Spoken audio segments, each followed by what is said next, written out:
बिस्मिल्लाहिर्रहमानिर्रहीम। व्यूअर्स, मैं हूं ज़ैड मिन्हास लंगर गपशप के प्लेटफॉर्म से। उम्मीद करता हूं आप सब लोग खैरियत से होंगे और आपके दिन अच्छे गुजरे होंगे। दोस्तों, पाकिस्तानी सियासत की बात करें तो शेख रशीद का नाम ना आए, ये कैसे हो सकता है। आप जानते हैं कि शेख रशीद साहब के पिछले दिनों में हुई 22-23 इंटरव्यू मुख्तलिफ टीवी चैनल्स के ऊपर चले और उसमें उन्होंने अपनी रुदात भी बयान की, उनके साथ क्या बीती और उनके कुछ गिले शिकवे भी थे। और शेख रशीद साहब के बारे में आप ये भी जानते हैं कि वो हमेशा से एस्टेब्लिशमेंट के आदमी समझे जाते थे। और लेकिन उनका जो इस वक्त टाइम गुजरा पीटीआई के साथ, वो बतौर एक सियासी जमात के अपनी अवामी लीग को रिप्रेजेंट कर रहे थे। लेकिन फिर जब कड़ा वक्त आया तो उन्हें भी चिल्ला काटना पड़ा और उस चिल्ले में उनके साथ बड़ा बुरा सलूक किया गया। बड़े सीनियर पॉलिटिशियन हैं और शेख रशीद साहब को कभी इस हालत में हमने नहीं देखा और इतने रंजीदा नहीं देखा। सिर्फ इतना ही कहूँगा कि अल्लाह पाक उनकी आसानियों सिर्फ इतना ही कहूँगा अल्लाह पाक उनके लिए आसानियाँ पैदा फरमाए और उनके जो भतीजे हैं शेख शफीक, राशिद शफीक शांतम नाम है, उनके लिए भी आसानियाँ पैदा फरमाए। जब पीटीआई ज़ेर अताब आई तो सब उनके इत्यादी भी ज़ेर अताब आ गए, उसमें तो कोई दूसरी राय नहीं थी।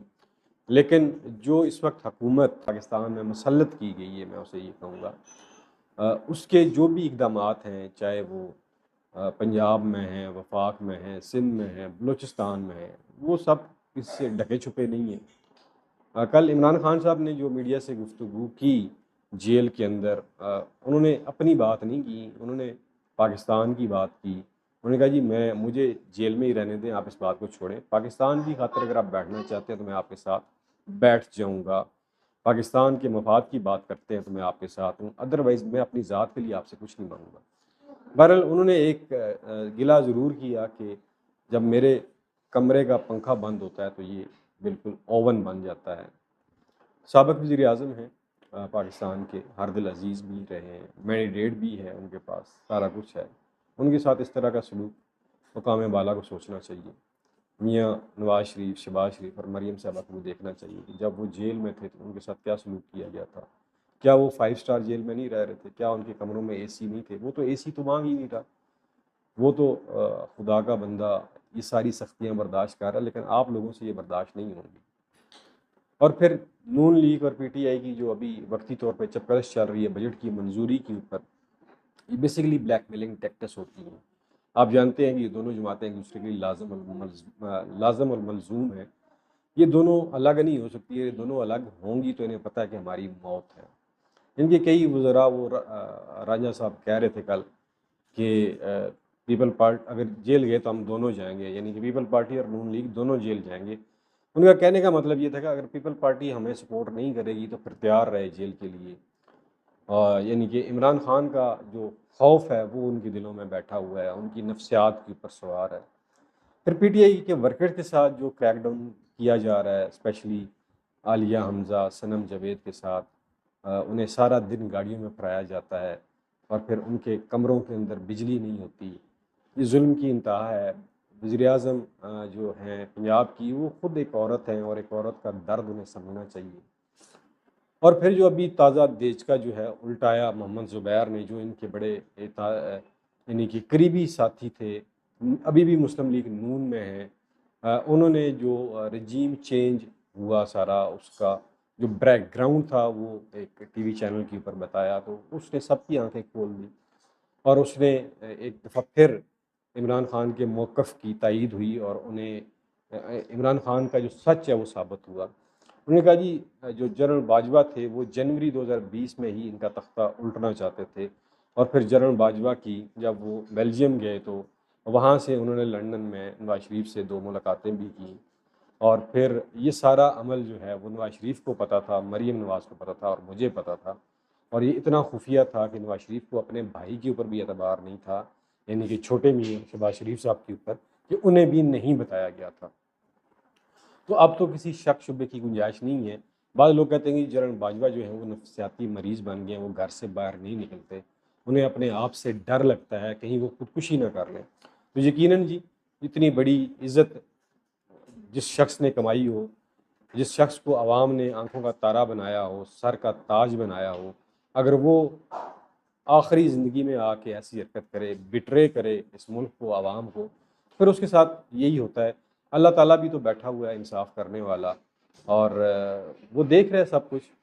तो वो तो दुनिया में ही हिसाब बराबर कर देता है, वो तो कोई लगी-लपटी नहीं होती है उसमें। तो ये तो भुगतना पड़ेगा जी जनरल बाजवा को। और जो अभी मौजूदा सेटअप चल रहा है एस्टेब्लिशमेंट का, उन्हें भी सोचना चाहिए, माज़ी में झाँकना चाहिए कि जितने भी ताकतवर आए हैं उनका अ, हाल कैसा था, मुस्तकबिल उनका कैसा हुआ, और माज़ी उनका कैसा था, और फिर हाल उनका कैसा, और मुस्तकबिल मुशर्रफ की मिसाल आपके सामने है, जनरल ज़िया की है, बेशुमार है। तो आवाम की जो दुखती रग है उसको नहीं छेड़ना चाहिए।